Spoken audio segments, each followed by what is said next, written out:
नमस्कार दोस्तों, जय हिंद, वंदे मातरम। सभी शिक्षक बंधुओं का, सभी भावी अध्यापक अध्यापिकाओं का वेलकम, अभिनंदन है। बाल विकास सीडीपी क्लास के क्लास नंबर 6 की बात करेंगे। और सभी को पता है प्रत्येक क्लास में हम 30 महत्वपूर्ण आपके सिलेबस के अकॉर्डिंग, एग्जाम पैटर्न के अकॉर्डिंग क्वेश्चन करते हैं। तो चलिए शुरुआत करते हैं बाल विकास चाइल्ड डेवलपमेंट एंड पेडागोजी के क्लास नंबर 6 के 30 महत्वपूर्ण प्रश्नों पर। अब आप लोग भी 30 महत्वपूर्ण प्रश्नों पर भी कमेंट के माध्यम से, फीडबैक के माध्यम से बता सकते हैं कि 30 में से आप लोगों का स्कोर कितना है, 15 प्लस है, 20 प्लस है या 25 प्लस है। तो चलिए क्लास को कंटिन्यू करते हैं और इसके पिछले क्लासेस देखने के लिए चैनल को ज़रूर विजिट करें। पहला प्रश्न आप लोगों के स्क्रीन पर है कि व्यापक वफादारी दया भावना में वृद्धि व मानसिक स्थिति में उतार चढ़ाव संबंधित है। शारीरिक विकास की विशेषताओं से, संवेगात्मक विकास की विशेषताओं से, सामाजिक विकास की विशेषताओं से या सांस्कृतिक विकास की विशेषताएं से। देखिए, व्यापक वफादारी दया भावना में वृद्धि का व मानसिक स्थिति में जो उतार चढ़ाव होता है दोस्तों, वह सभी जानते हैं आप लोग, ये संवेगात्मक विकास की विशेषताएं संबंधित हो जाएंगी। तो बी ऑप्शन यहाँ पर सही हो जाएगा। कोई भी डाउट हो आप लोग कमेंट के माध्यम से बता सकते हैं, क्योंकि आपका कमेंट यहाँ पे सर्वोपरि है। दूसरा प्रश्न आप लोगों की स्क्रीन पर आ चुका है और दूसरा प्रश्न क्या पूछा जा रहा है कि बच्चे के संज्ञानात्मक विकास हेतु उत्तम स्थान कौन सा होता है। खेल का मैदान, सभागार, घर होता है, ये विद्यालय एवं कक्षा का वातावरण होता है। सभी कमेंट कीजिएगा। हर एक भाई बहन है गृहिणी का, सभी का कमेंट आना चाहिए जिनका सपना है गवर्नमेंट टीचर, अध्यापक अध्यापिका बनना। तो बच्चे के संज्ञानात्मक विकास हेतु जो उत्तम स्थान होता है वह विद्यालय एवं कक्षा का वातावरण होता है। यहाँ पर डी ऑप्शन दोस्तों सही हो जाएगा। तीसरा प्रश्न क्या पूछा जा रहा है आप लोगों की स्क्रीन पर है कि निम्नलिखित में से कौन सी परिस्थिति में बच्चे का संवेगात्मक एवं सामाजिक विकास अच्छे से होता है। यानी बच्चे का जो संवेगात्मक और सामाजिक विकास अच्छा से होगा वह परिस्थिति आपको बताना है कि जब बच्चे को महत्वपूर्ण माना जाए, उसकी भावनाओं का सम्मान किया जाए, बच्चे को अधिक से अधिक पढ़ने के लिए कहा जाए, या बच्चे के कक्षा में अच्छे अंक आएँ, या जब शिक्षक बच्चों को उनके बौद्धिक स्तर के अनुसार पढ़ाया जाए। तो राइट ऑप्शन क्या हो जाएगा दोस्तों, ऐसी परिस्थिति जिसमें बच्चे का संवेगात्मक एवं सामाजिक विकास अच्छे से होगा, वह परिस्थिति आपकी जब बच्चे को महत्वपूर्ण माना जाएगा और उसकी भावनाओं का सम्मान किया जाएगा। तो यहाँ पर पहला ऑप्शन सही हो जाएगा। फोर्थ नंबर प्रश्न आप लोगों की स्क्रीन पर है कि संवेगात्मक विकास को प्रभावित करने वाले कारक बताना है। शारीरिक स्वास्थ्य हो गया, मानसिक योग्यता हो गई, थकान हो गया या उपरोक्त सभी हो गया। सभी कमेंट करेंगे। देखिए दोस्तों, संवेगात्मक विकास को प्रभावित करने वाले कारक की बात कर रहे हैं। देखिए, संवेगात्मक विकास को जो है शारीरिक स्वास्थ्य का भी प्रभाव करता है, मानसिक योग्यता भी प्रभावित करती है और थकान भी प्रभावित करता है। क्योंकि जब बच्चा थकान होगा तो अच्छे से पढ़ नहीं पाएगा। अगर आपको भी थकान है तो आप लोग भी अच्छे से पढ़ा नहीं पाएंगे। तो संवेगात्मक विकास को प्रभावित करने वाला जो कारक है, ये हमारा डी ऑप्शन सही हो जाएगा। पांचवा प्रश्न है, इनमें से कौन सी विशेषता भावनात्मक विकास से जुड़ी हुई नहीं है। निगेटिव, नकारात्मक प्रश्न है। यहाँ पर पूछा गया है ऐसी विशेषता जो भावात्मक विकास से जुड़ी नहीं हो। देखिए, भावना शारीरिक परिवर्तन से जुड़ी हुई है। भावना जन्म के तुरंत बाद आ जाती है। भावनाओं का तीव्र रूप से बचपन में देखा जाता है, लेकिन भावना शारीरिक विकास से जुड़ी नहीं है या भावात्मक विकास से जुड़ा नहीं होगा, क्योंकि भावना जो होती है वह शारीरिक विकास से जुड़ी हुई होती है। इसलिए हमारा according two questions right option number D option सही हो जाएगा। अगला प्रश्न आप लोगों की स्क्रीन पर पूछा जा रहा है कि एक बच्चा ईर्ष्या का प्रदर्शन करता है, 6 माह के आयु में करता है, 12 माह के आयु में करता है, 18 माह के आयु में करता है, ये 24 माह के आयु पर करता है। तो जो एक बच्चा जो ईर्ष्या का प्रदर्शन कब करता है, ईर्ष्या मतलब ये होना कि अगर 2 बच्चे हैं, उनको अगर आप कुछ अलग दे रहे हैं, कुछ अलग दे रहे हैं, एक बच्चे को दे रही है, नहीं दे रहे हैं, वो ईर्ष्या प्रदर्शन करता है। तो ईर्ष्या मतलब होता है एक प्रकार से बच्चों के एक मानसिक तौर पर देखा जाए तो एक जलने की प्रवृत्ति, उसके विरोध की प्रवृत्ति भी कह सकते हैं। या उसे ज़्यादा दिया गया मुझे कम दिया गया, ऐसे ईर्ष्या होती है। तो एक बच्चा ईर्ष्या का जो प्रदर्शन है वह 18 माह की आयु पर करता है, यानी लगभग 1.5 वर्ष की बात कर रहे हैं। 7वां प्रश्न दिया गया है कि निम्नलिखित में से कौन सा जो है बच्चों के संवेगात्मक विकास के लिए सर्वाधिक उपयुक्त होगा। किसकी बात कर रहे हैं? बच्चों के संवेगात्मक विकास के सर्वाधिक उपयुक्त की बात कर रहे हैं। पहला ऑप्शन है कक्षा कक्ष का प्रजातांत्रिक परिवेश। दूसरा है अध्यापकों की कोई भी सहभागिता नहीं, क्योंकि यह माता पिता का कार्य है। कक्षा कक्ष का नियंत्रित परिवेश की बात करेंगे या कक्षा कक्ष का अधिकारवादी परिवेश की बात करेंगे। दोस्तों, बच्चों के संवेगात्मक विकास के लिए जो सर्वाधिक उपयुक्त होता है, आप सभी जानते हैं, आप भावी अध्यापक अध्यापिकाएं हैं, ज्ञानी सर्वव्याख्याता लोग हैं, कि वह होता है कक्षा कक्ष का प्रजातांत्रिक परिवेश। हमारा पहला ऑप्शन यहाँ पर सही हो जाएगा। 8वां प्रश्न दिया गया है कि बच्चों में नैतिकता की स्थापना के लिए सर्वोत्तम मार्ग क्या होता है। आप देख लिए, गुरुजी हैं, शिक्षक बनने जा रहे हैं, या हो सकता है आप प्राइवेट कहीं ना कहीं आप शिक्षा से जुड़े हुए हैं।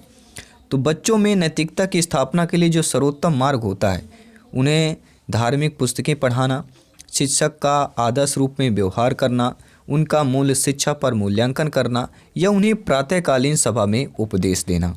तो बच्चों में नैतिकता की स्थापना के लिए जो सर्वोत्तम मार्ग होता है वह शिक्षक का आदर्श रूप में व्यवहार करना होता है। बी ऑप्शन सही हो जाएगा। 9वां प्रश्न दिया गया है कि छात्रों में अच्छे नागरिक के गुण कैसे समाहित किए जा सकते हैं। उन्हें अच्छी नागरिकता पर भाषण देकर, उन्हें राष्ट्रीय नायकों से परिचित कराकर, उन्हें कतिपय सामुदायिक सेवा कार्य आवंटित करके, या उन्हें भारतीय संविधान से परिचित कराकर। देखिए दोस्तों, छात्रों में अच्छे नागरिक के गुण कैसे समाहित करना है। जो अच्छे नागरिक के गुण होते हैं उनको छात्रों में समाहित करना है, तो कैसे कर सकते हैं?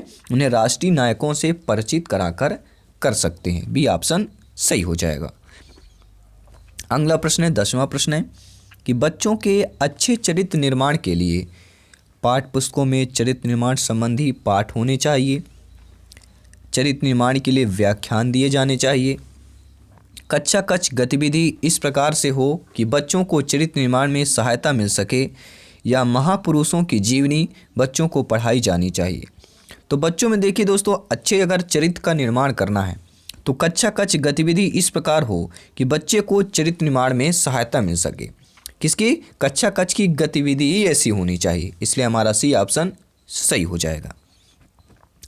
11वें नंबर प्रश्न दिया गया है कि जो चरित्र का विकास क्या होता है। अभी हमने पिछले क्वेश्चन में चरित्र की बात कर रहे थे।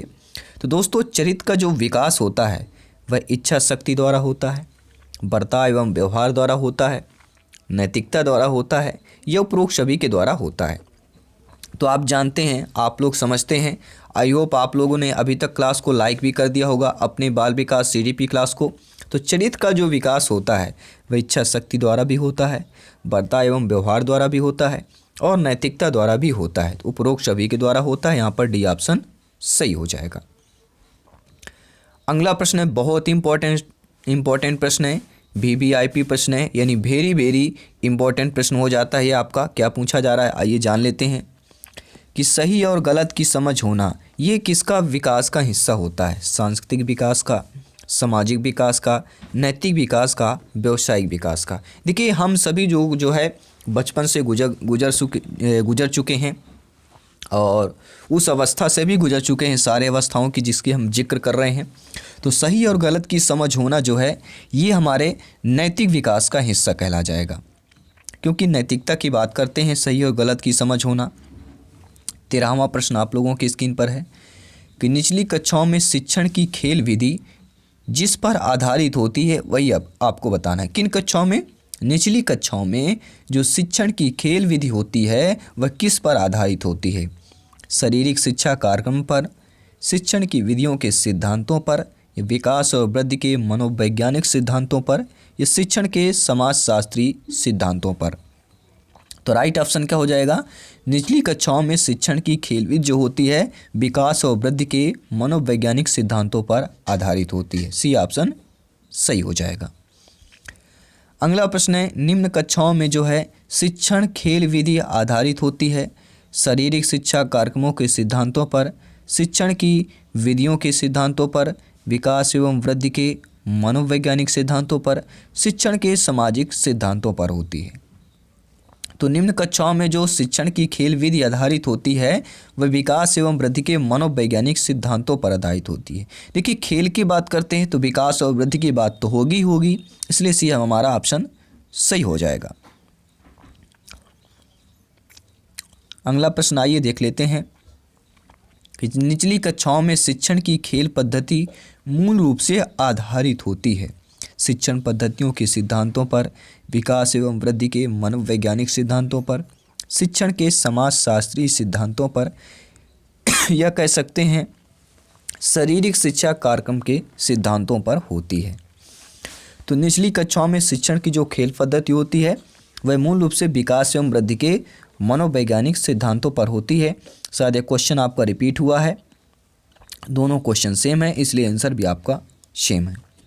अगला प्रश्न है, एक बच्चा अपनी मातृभाषा सीख रहा है, वह दूसरा बच्चा वही भाषा द्वितीय भाषा के रूप में सीख रहा है, तो इनमें से कौन सी समान प्रकार की त्रुटि कर सकते हैं। देखिए जैसे आपने एग्जाम पर फॉर्म भी डाला होगा, लैंग्वेज फर्स्ट और लैंग्वेज सेकंड का आपका ऑप्शन रहता है, ठीक है, प्रथम भाषा और द्वितीय भाषा का जब दो ऑप्शन होता है।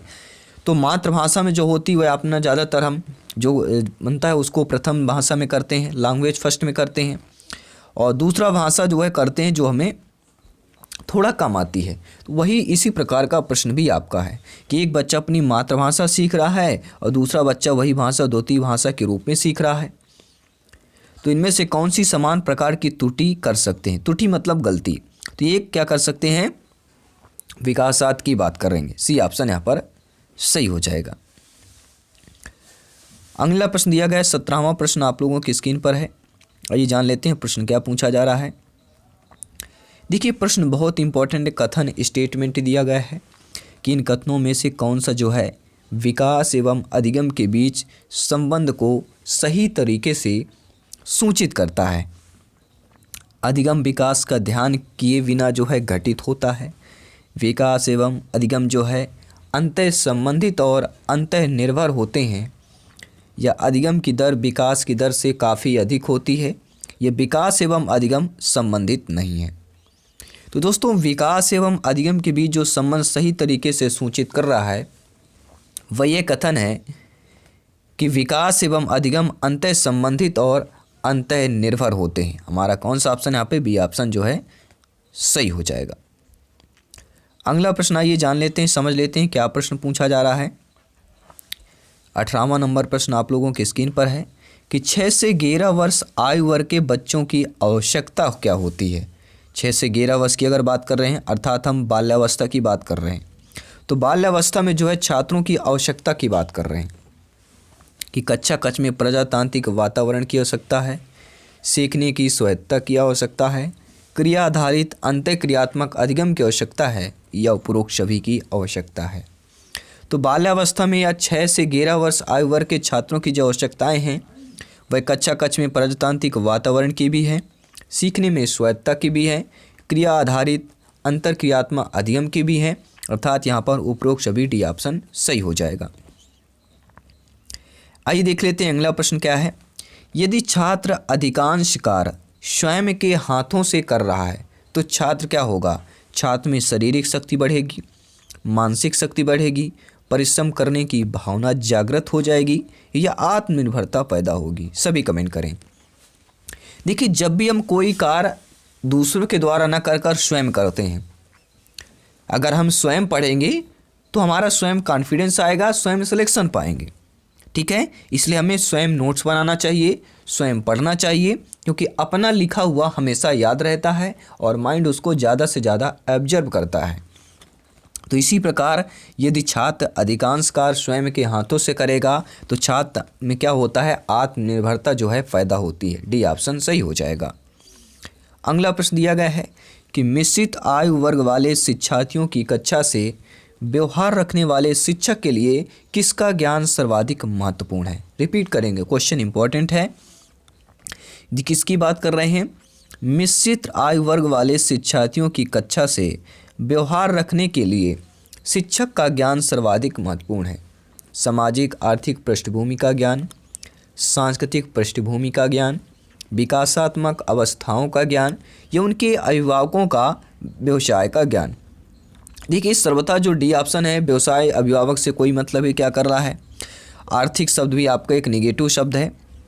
तो मिश्रित आय वाले शिक्षार्थियों को व्यवहार रखने के लिए शिक्षक को क्या है, विकासात्मक अवस्थाओं का जो है ज्ञान सर्वाधिक महत्वपूर्ण हो जाएगा।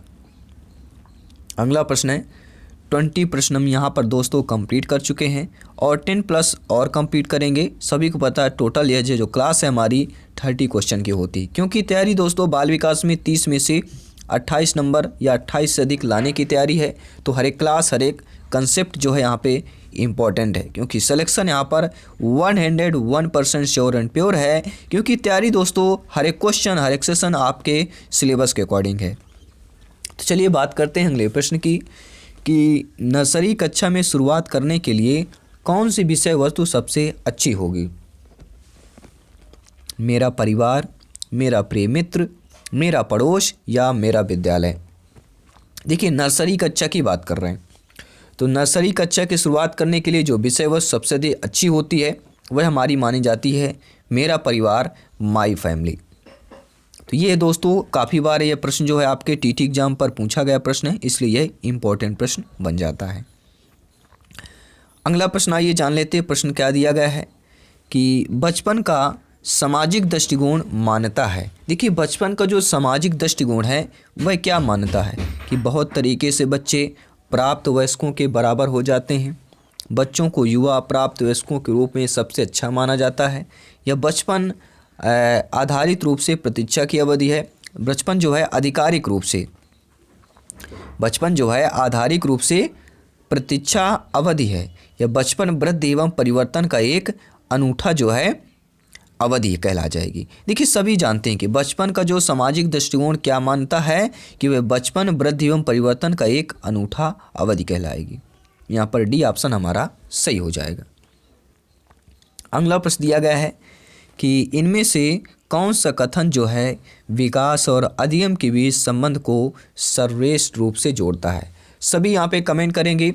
हर एक भाई बहन, एक गृहिणी, सभी का वेलकम, अभिनंदन है। सभी दोस्तों को, सभी मित्रों को जय हिंद, वंदे मातरम, इंकलाब जिंदाबाद। एनर्जी बरकरार है दोस्तों, एनर्जी बरकरार है, सिलेक्शन का रास्ता बरकरार है। वो ड्रीम्स, वो सपने सब कुछ प्राप्त होंगे। बस है इस वक्त आपको, इस समय आपको मेहनत करने की, प्रिपरेशन को हार्ड वर्क करने की। ये 2 से 3 महीने का जो मेहनत है वह आप लोगों को पूरी लाइफ को सेटल कर देगा, पूरी हर एक सपने को, ड्रीम्स को प्राप्त कर पाएगा। ठीक है, तो चलिए क्लास को कंटिन्यू करते हैं इस प्रश्न को कि ऐसा कथन विकास और अधिगम के बीच के संबंध को सर्वश्रेष्ठ रूप से जो जोड़ता है वह यह कथन है कि अधिगम और जो विकास होता है वह जटिल तरीके से अंतः संबंधित होता है। विकास और अधिगम के बीच संबंध को जो सर्वश्रेष्ठ रूप से जोड़ता है, अधिगम और विकास जटिल तरीके से अंतः संबंधित होता है। अगला प्रश्न है 24 नंबर प्रश्न आप लोगों की स्क्रीन पर है। प्रश्न क्या पूछा जा रहा है दोस्तों कि शिक्षक को ज्ञान होना चाहिए अध्यापन विषय का, बाल मनोविज्ञान का, शिक्षा संहिता का, या अध्यापन विषय एवं बाल मनोविज्ञान का ज्ञान होना चाहिए। देखिए आप बनने जा रहे हैं भावी अध्यापक, अध्यापिकाएं, शिक्षक बंधु, तो आप लोग सभी कमेंट के माध्यम से बताइए कि शिक्षक को ज्ञान होना चाहिए, किसका ज्ञान होना चाहिए। तो शिक्षक को अध्यापन विषय एवं बाल मनोविज्ञान का ज्ञान होना चाहिए। इसलिए यहाँ पर दोस्तों आपका डी ऑप्शन सही हो जाएगा।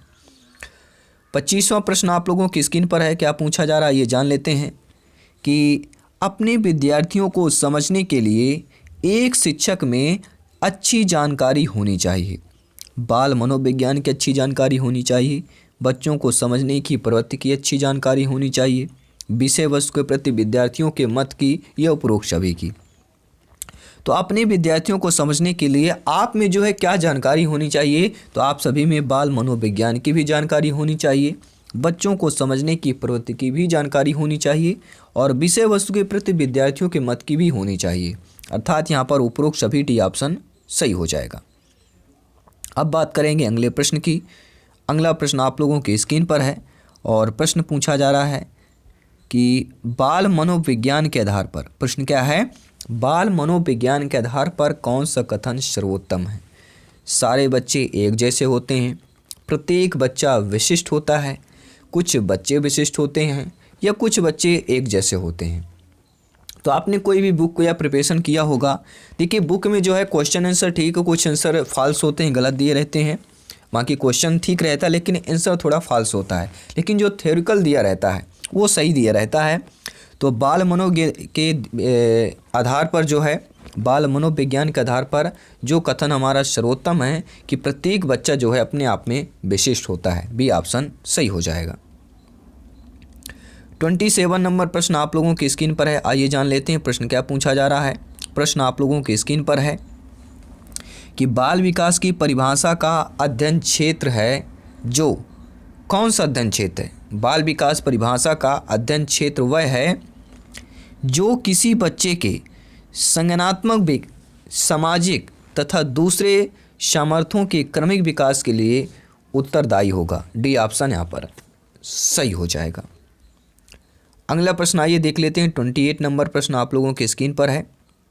प्रश्न क्या पूछा जा रहा है कि निर्देशात्मक विकास शब्द सूचित करता है। देखिए जो निर्देशात्मक विकास शब्द है वह क्या सूचित करता है, दर को सूचित करता है, सीमा को सूचित कर रहा है, दिशा को सूचित कर रहा है, या विशिष्ट गुणों को सूचित कर रहा है। देखिए हमारी जो मेहनत होती है, आपको लगता होगा सर ये 20 से 22 मिनट में क्लास कंप्लीट हो जाती है, 30 क्वेश्चन कंप्लीट हो जाती है, लेकिन हमें यही सारा कुछ PDF फाइल बनाना, सारा कुछ दोस्तों 3 से 4 घंटे या इससे अधिक एक क्लास में लग जाता है। तो दोस्तों ये 3 से 4-5 घंटे की जो मेहनत है आप लोगों को 20 से 22 मिनट में मिलती है, इसको अच्छे तरीके से ठीक है फ़ायदा लें, प्रॉफिट लें और अच्छे तरीके से प्रिपेयर करें।